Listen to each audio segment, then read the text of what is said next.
شروع اللہ کا نام لے کر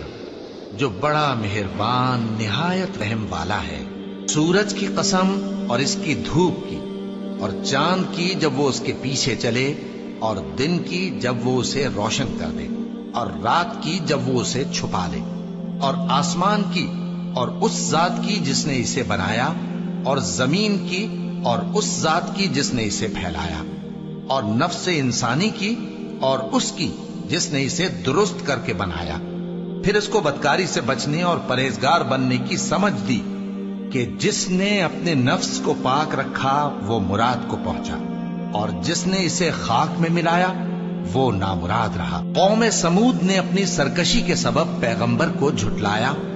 جب ان میں سے ایک نہایت بدبخت اٹھا